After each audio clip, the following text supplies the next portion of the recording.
What's up, everyone? Welcome to Level 7, and it's time for another episode of the Agents of Fandom podcast. I'm your host, TJ Zwarych, and I apologize. We're coming a little late. We're coming a day late, but it's for a good reason. Not only is there so much stuff that we had to break down, but I am freshly home off of a trip to Toronto at the Canadian premiere for Echo. Got to go to the red carpet, talk with Devry Jacobs, Katarina Ziervogel. We had a great time. Devry, of course, not only plays Bonnie in Echo, but is also the voice of Kahori from the What If show. And so that was really cool. That is now streaming wherever you get your podcast and up on YouTube. So check that out. But I'm home now. I'm feeling better. Was anxious as all hell the whole trip, but we're good. I'm back in my own house and with my dogs. Life's good. And I'm joined by my good buddy, trusty co-host, Adam Blevins. How you doing? I'm doing good, man. I hate you had some troubles with your trip, but I'm so glad that you were able to make it there and make it back. And that ultimately I feel like you had a good time and you did such a great job with your interviews. I can't wait for everybody to finally get to listen to those. But I'm doing great, man. And I hate that I had to miss the Echo primer and the What If coverage last week and stuff, but I was just able to listen to that episode a few days ago, and you and Damon did a phenomenal job. So I'm excited to jump back in.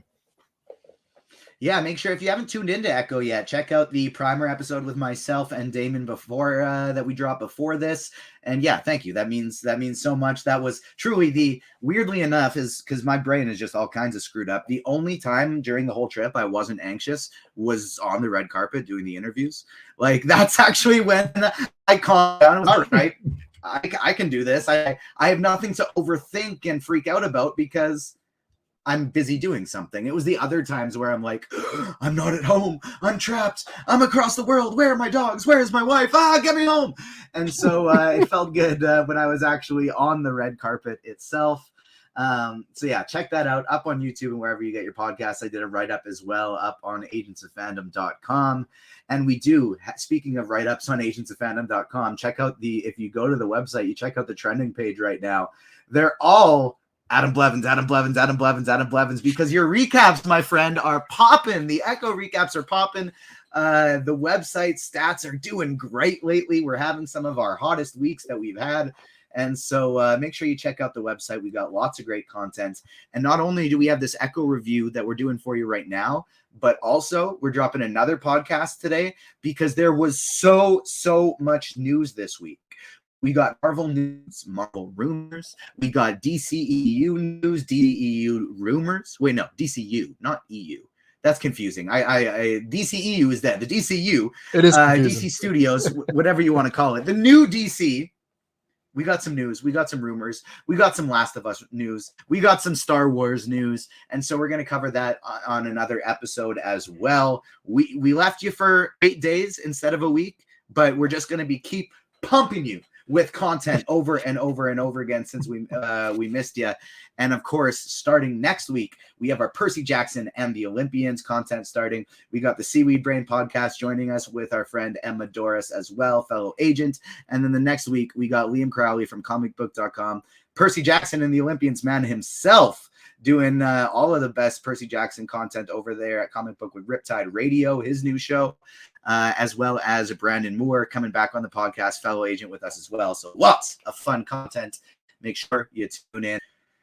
Spoiler warning for Echo. Let's start diving into it. Let's do our housekeeping. Spoiler warning. Hit the damn like button if you're watching on YouTube. Subscribe. Hit the notification bell, all those fun things. It's boring to have to say, but it's so important for us to get the views on YouTube, battle the algorithm.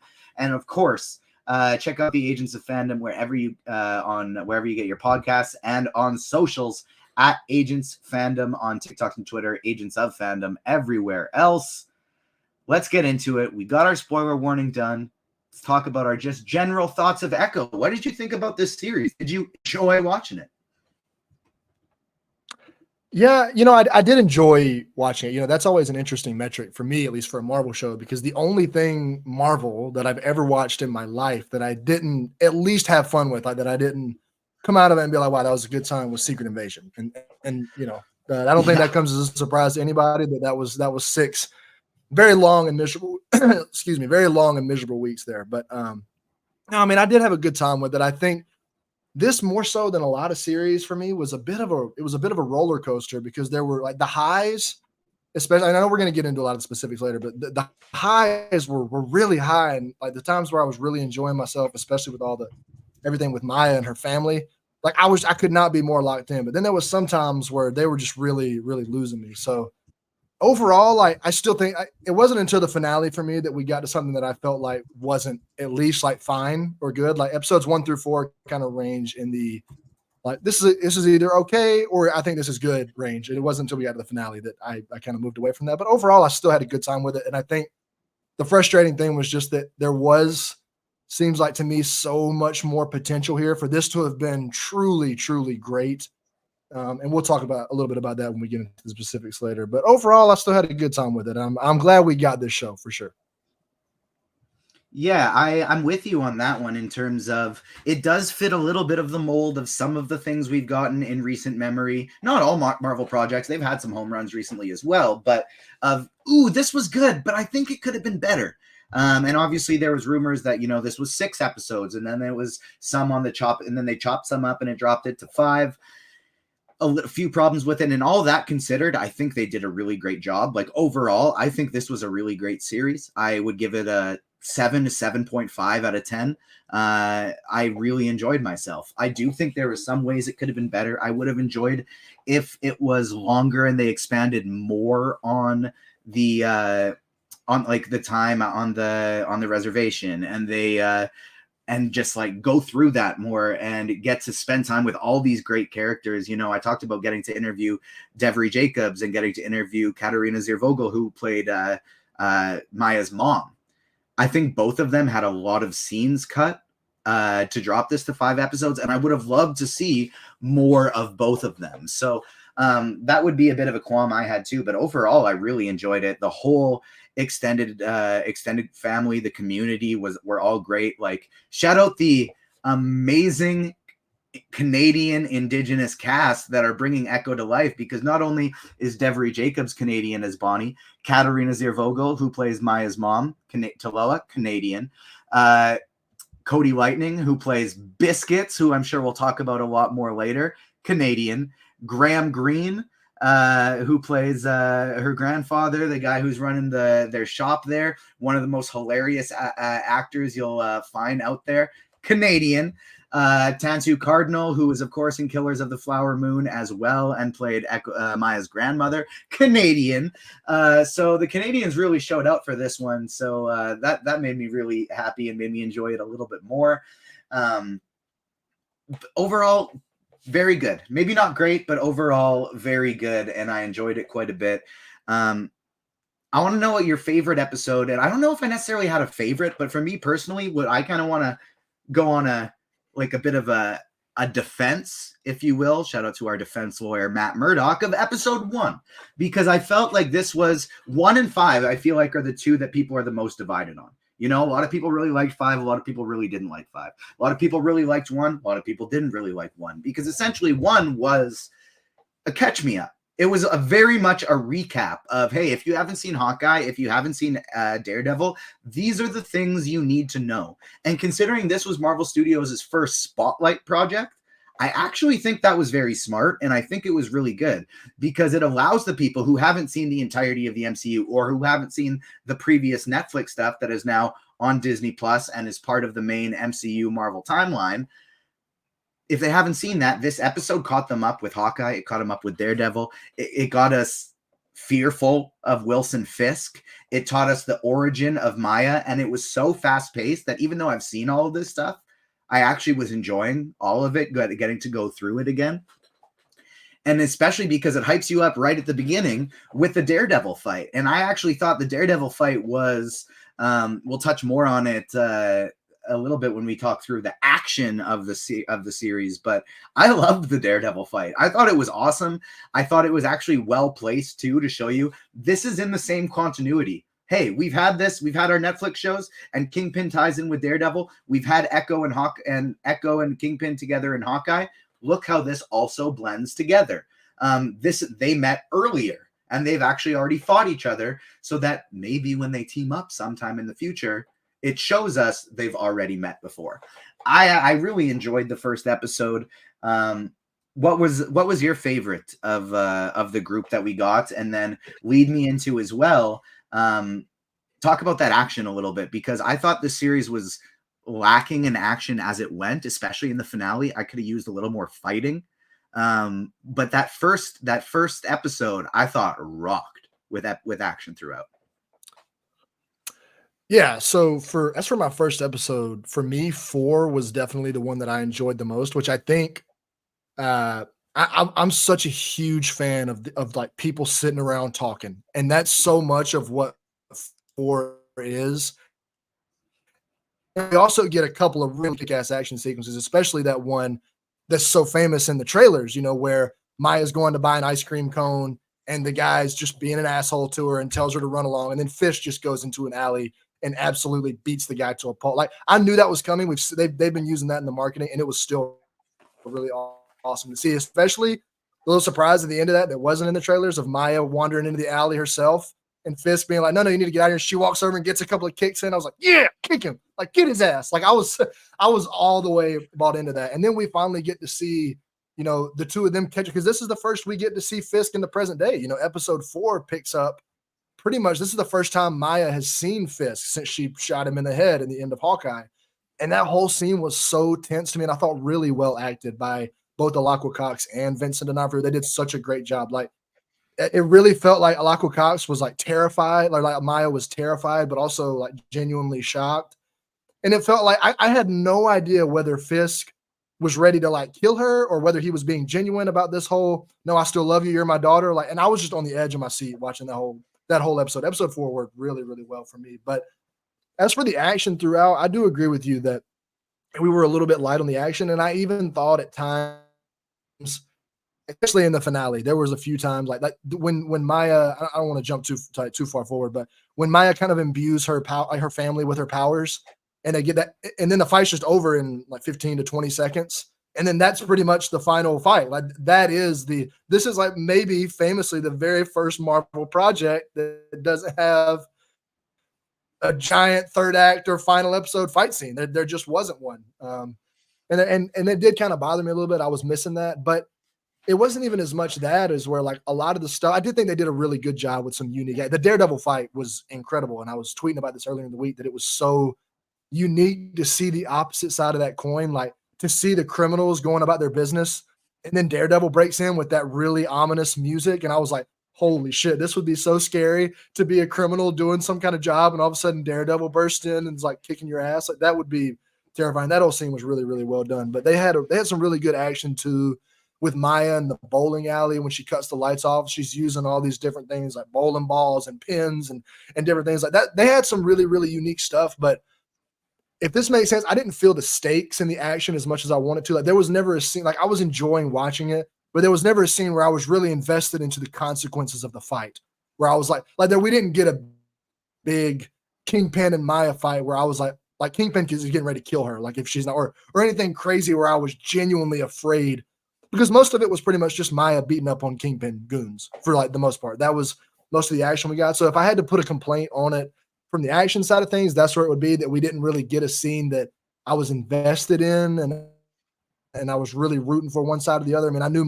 when Maya's taking on a bunch of Kingpin goons, you just know she's going to win. That's just the nature of any project in the middle of a series. The good guy's going to kick the bad guy's ass. That's just how it's going to go. And even though it was entertaining, I wasn't as bought in as I would have liked to have been. But I don't know, we still got some really, really good action. If we're going to compare this to other projects, there's far worse action in the MCU than what we got here. Yeah, it's kind of a case of what I got is good. I just wanted a little bit more of it. And, maybe give me something in between. It seems that they were listening to the criticism of, don't keep doing the same damn finale, big set piece fights over and over again. And now, maybe take something in between what the Abomination of the Secret Invasion finale was, and then this one, which was fine, but just give us a little bit more action and extend it, make it a little longer. And we got a great balance in the middle. The one part of that end fight that I did kind of feel the stakes a little bit was when Kingpin finally starts to turn that emotion and he goes, well, then I will kill her in front of you. And I go like, oh shit, there he is. Oh God, I don't know what's going to happen, because those are the moments that you have no fucking idea what he's going to do. You just truly don't know. And that's like the Daredevil Kingpin came out a little bit there. And that was like, it didn't last for long enough, because then, like you said, the powers extended to everybody else and the fight ended very quickly. But for that short moment, I was like, oh God, what's going to happen? Don't kill Bonnie. Don't kill my girl Bonnie. I'm watching this and I haven't even interviewed her yet. Come on. And so it had it for a while, but then kind of I just would have agreed. I agree with you. I would have liked to see it extended a little bit. I do think, though, that this was an enjoyable experience to binge, with it only being 5 episodes. I'm happy it wasn't week to week when it is, and especially when there's some shorter ones. It's just so hard not to go, oh, but I want more. Like, I just waited all week. What do you mean it's 30 minutes? Just when we're getting those, like we've talked about this a lot on the podcast, when we get those 22 episode seasons, like hopefully Daredevil Born Again will be 18, 20, 22, whatever it ends up being. Great. Give me the filler episodes. Give me the character explorations of all the different side characters week to week, and I'm going to love it. But when there's only 5, when there's only 6, it's tougher to have that patience. It's almost like that's it. And so I did enjoy the binge, because this played very much out like a movie. And viewing it that way, it was a movie that I really enjoyed. And so I thought it was really cool. Alaqua Cox, of course, was phenomenal throughout all of it. The way that they were able to, like, her and Aman Vellani are the two that I just think are so cool, that they just pick these people that aren't actors and they go, oh, you're Miss Marvel. Oh, you're Echo. And they are. And they just are. Aman Vellani, of course, just is the most Kamala Khan person we could ever imagine. Now this one as well. Alaqua Cox was not an actor, but she auditioned for this role. Why? Because she can fight, because she was Native American, because she was deaf, and because she could perfectly encapsulate the role, embody the role of Maya Lopez, and she did it. And she was wonderful throughout all the different ways that they kind of showed communication and how she is aware of her surroundings throughout this, I thought were really cool. The way it would cut back and forth between like her perspective, so we can't hear, we just sort of hear the vibrations that she feels, and it bounces back and forth. We get the ASL interpreter that Kingpin has at the beginning, where, again, showing how ruthless he is. As soon as he's done with it, they just kill him. And then again, when he gets the technology that shows the ASL, all of those things were very cool from a viewer's perspective. And then also from a narrative perspective, hammer home so wonderfully the fact that he didn't bother to fucking learn all these years. And she says that to him, if I'm so important to you, you couldn't even learn this. And then I love how we see all of the people from her community. They all learned. She hasn't seen them for all these time, but they still are fluent. They still know how to communicate with her because they care. That is real caring, not just trying to have, not the needing to have the power over someone. And so I thought that aspect was so incredible. And it also really spoke to Maya and Kingpin's relationship, because that was obviously the through point as well. When she's introduced in Hawkeye, her dad says, like, you're part of 2 worlds. And that can be taken in multiple different ways, because there's the spiritual world, where she gets these powers from, the echo of her ancestors, being able to tap into that. And then, of course, the real world and the present. But in addition to that, there's her home, her family that we meet in this series. And then there's Kingpin and the family, that the quote unquote family that he has tried to bring her way. And so she's torn between the 2 of them. And I thought the very simple thing of, he didn't learn ASL, but everybody from her community knew it fluently and was ready to talk to her and welcome her home. That to me was the biggest through point of, hey, there's one group that truly cares about you and the other one, not so much. What did you think about how they compared and contrast Maya's and Kingpin's relationship to her relationship with her community back home? So this is where the show, I don't know if I want to say loses me, but that seems like kind of the only way for me to eloquently describe it, is that, you keep talking about this theme that I think is really prevalent here, that I like what we got, we just didn't get enough. It seems like there are two great shows in here that I almost think could serve as like a season, like an Echo season 1 and an Echo season 2, where we get a season 1 that focuses strictly on the stuff with her family and like Maya reconciling, who she is, and coming to terms with her powers and her ancestors and reconnecting with her family before she decides to go off to New York. I mean, shout out to, I believe it was Mo from the streamer, our friends over at the streamer. Mo's the one that said that he thought that could make for a really good connection to them, where like it feels like we didn't quite get enough of either for me to feel like, wow, that stuff was great. Like I did enjoy what we got for the most part from both of them, but it seems like they couldn't really commit to it given we had such a small amount of time to spend. I mean, like you said, 5 30-minute episodes is just not enough. And I want to kind of go back to a little bit just briefly and say, I do think this is much better as a binge release, because this would not have worked at all as a weekly release, these 5 episodes over 5 weeks, or 2 and then 3 weeks, or however they would have wanted to do it. But that's also kind of an indictment on this show, in my opinion, because there wasn't enough. Like if I was watching this like 3 weeks in and I'm on episode 3, it would have been really tough for me to keep coming back and buying in, like after so much time, knowing we're getting so little. I mean, because in reality, we're only getting like 12, 15 minutes of each kind of story in each episode.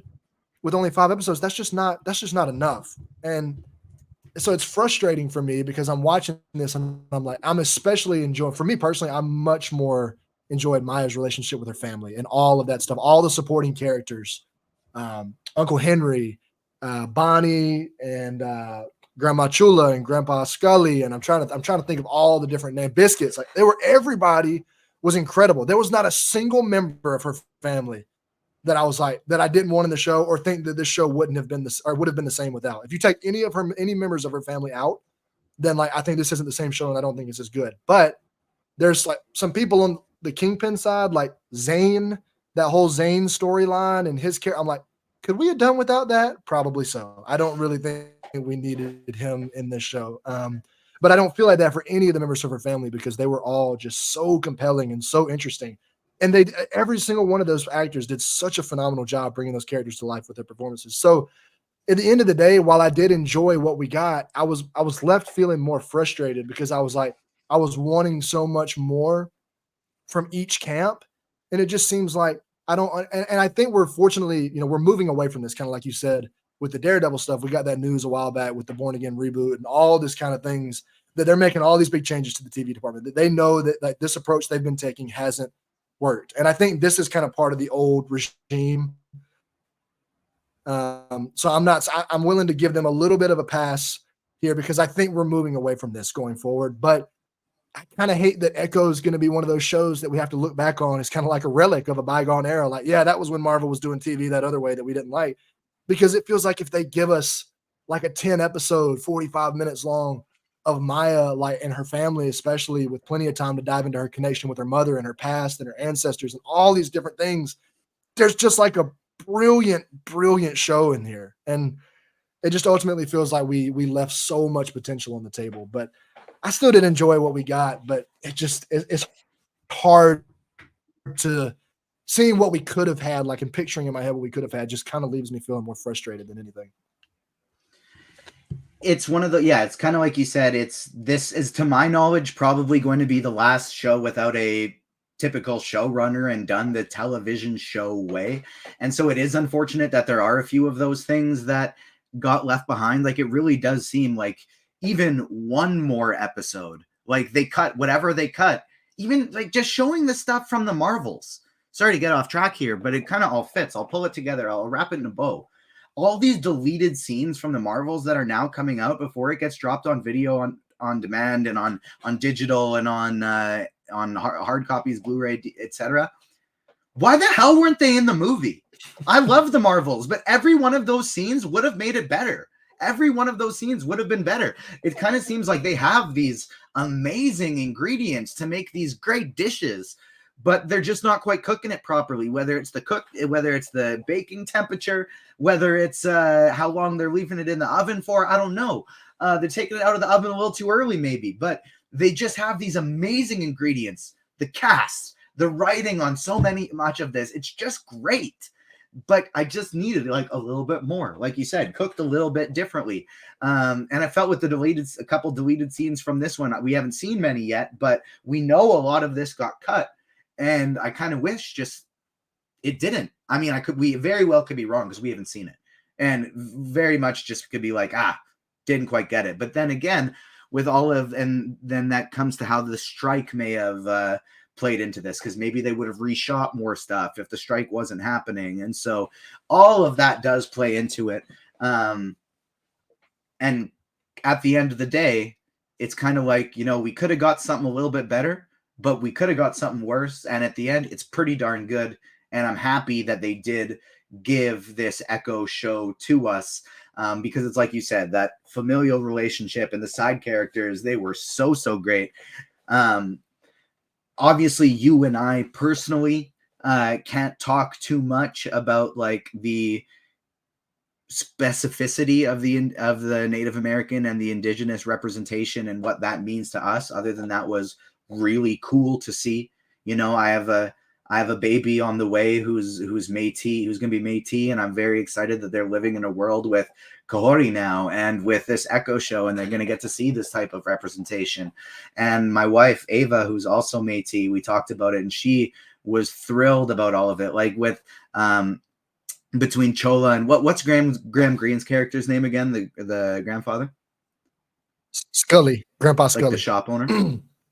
Scully, right? Scully and Chola. She said like the way they were flirting with each other, that was just perfect to a T of everything she's seen before. And it's like Devery Jacobs has said in other interviews before, you're not, when you get these shows, it's not going to be, this is the Native American experience, this is the Indigenous Canadian experience, because that doesn't exist. But you can have pieces of everyone's different experiences, because all these experiences are going to be different. And until there are more things like this out there, one thing can't be the mold. We need to tell all of these different stories so we can learn about these different experiences. And, we talked to our good friends, former podcast guests, Jordan Mason and Aubrey from Streamer as well, who both have spoke really highly of how they viewed the representation on this in this project. And I was really, really happy to see all of that.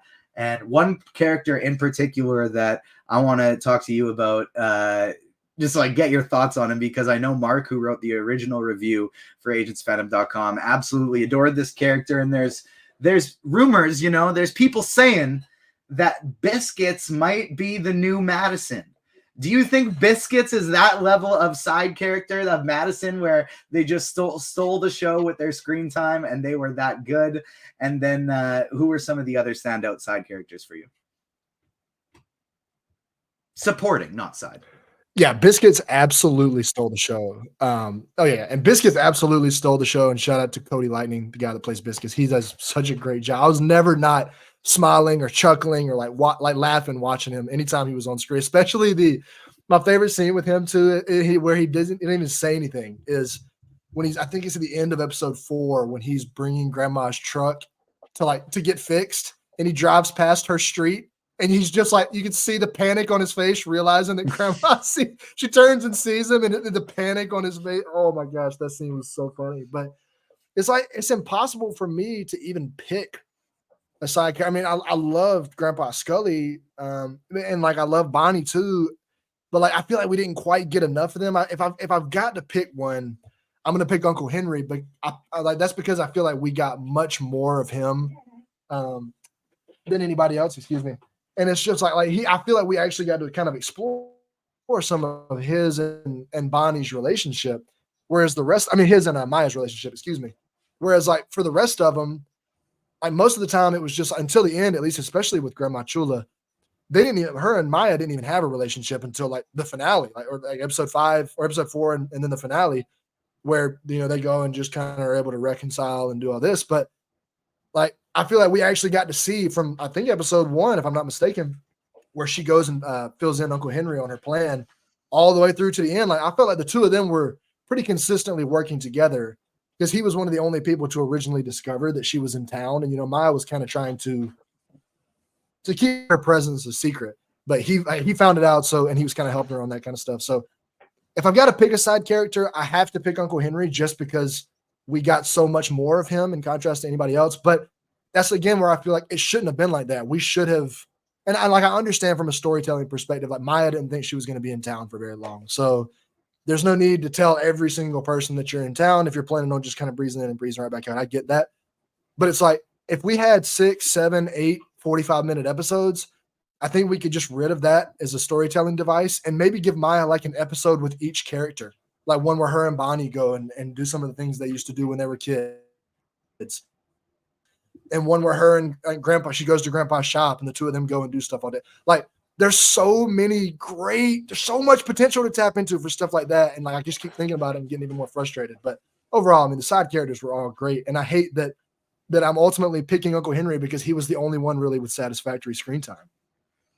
Yeah, I think that does make a lot of sense, and I agree with you. I could have used more on all of them. I think Bonnie specifically was the one that I felt like really could have used a lot more screen time, so they could have dived into that relationship more, because that was very clear that it was an important relationship, and then it was never really dove into, since like when they were kids, there was so much there at the beginning, and then we never really got all that much of it. We got a little bit of it, and by the end, like, Devery Jacobs was amazing in the finale. Devery Jacobs was my favorite part of the finale, where all of a sudden she is the interpreter for Kingpin, and like going into that fight, like that scene before the actual fighting began was so powerful to me. And the part that I liked about the supporting characters the most, I think, was, again, kind of, we talk about the bouncing between two worlds with Kingpin's side of things and then her actual family side of things. And I thought there was some really interesting commentary on like generational trauma there. And you look at it from Uncle Henry, still going through exactly all the same things her dad was going through. I tried to do this to help, and I'm in it, but I can't get out of it. I'm not a bad person. I'm just stuck in a bad spot, and I am trying to protect my family while still doing some things I'm not very proud of. Maya and her and Chola, you see that both of them are, Maya has so much trouble forgiving her because she left, because she let her go, and understandably so. But we see Chola's story, and it's so easy to understand from her perspective when we see her entire perspective. She's trying to protect her family, and instead accidentally hurts her family in the process. With all of that, there's so many things that within our lives, anybody who has any type of parental trauma, which is the majority of us, I think, it's so hard to forgive and look past things that previous generations have done. It's because it's so hard to see from their perspective, because all we see is our own perspective, where in that situation we are the victim. And then you zoom out and you see it from their perspective, and you realize that, oh shit, they had to make an impossible decision and we're going through something terrible as well. It doesn't excuse it, but it helps you understand it. And at some point, somebody has to stop it. And we see Henry wanting to put a stop to it. We see Maya wanting to put a stop to it. We see her entire generation, our generation, deciding like, hey, I'm done. Yeah, that hurt. I understand why you did it. I wish you didn't, but I get it. And I'm going to move on I'm going to work my best to forgive, and I'm going to work my best to move past. And typically, all you really need for that to happen is one, which we see from Chola, an apology. An apology. I fucked up. I screwed that up. I'm sorry. I was trying to protect you. I was mad at your dad. I wasn't trying to banish you. I'm sorry. I've been thinking about you the whole time. You're part of this family. Something that so many people have just been dying their entire lives to hear from people who have struggled with trauma, from guardians, from grandparents, from parents whatever it is. And then you see the Kingpin side of it, where he does the polar opposite. He doesn't take the accountability. He just says, I'm messed up, and that's why I did messed up things. And instead, he does the opposite approach of the meme, was like, I don't need therapy. I just need to beat up my dad. And that's basically what he does, because he's so mentally unstable that that's what he does. He says, here's the fucking hammer I used to kill my dad. Do it. It's your turn now. Go. And it's shows exactly like to me, that approach versus Chola's approach showed the exact same polar opposites of the spectrum, that him spending $1 billion to use to get an ASL eye contact lens instead of just learning ASL, whereas they were all willing to learn it and all willing to make sure they keep and understood it throughout their entire lives. I thought that was such a awesome contrast, and that was probably my favorite aspect of the show. The one thing I want to touch on before we get out of here is the future, because this was only 5 episodes, and I think it did something very similar to what all of the early Disney Plus shows have done, that whether we like or not the format of them, at the beginning of, I talk about this all the time, at the beginning of Ms. Marvel, she was just Kamala Khan, and by the end she's Ms. Marvel. At the beginning of Falcon and the Winter Soldier, he's still Falcon. By the end, he's Captain America. At the beginning of WandaVision, she's Wanda Maximoff. By the end, she's the Scarlet Witch. It's just about basically all of those shows except for Loki and Secret Invasion had that. And Loki, now that we know as season 2 is done, was actually the same thing, but they just extended it for 2 seasons. He started out as Loki, the god of mischief, and he ended Loki, the god of life, essentially, and time. And so it was the same for that as well. And they just stretched it for 2 seasons. And guess what? Because they gave us more episodes, that was actually the best project. Or WandaVision, depending on how you look at it. But in terms of the completeness of the story being told. And so this one did the same. I think at the beginning, she was Maya Lopez. And at the end, she is Echo. She has the echo of the generations past flowing through her. She understands, and she's moving forward, not under the thumb of Kingpin. And so with the post-credit scene of Kingpin running for mayor, we're getting it straight from the comics. Kingpin running for mayor. Moving that forward, where do you think we see Kingpin next? Obviously, it's going to be Daredevil Born Again, but what do you think the scope of Kingpin in the MCU is now going to be, with him potentially running for mayor? And then where do you think we see Echo next? And how do you think her potential powers could play into that? I don't know if you have something on that. Well, before I touch on this, I want to, because I know this is it's going to be my last little spiel here. If there's one thing that I'm going to do, I'm going to tie something that was said previously in the podcast to one of my favorite properties in the world.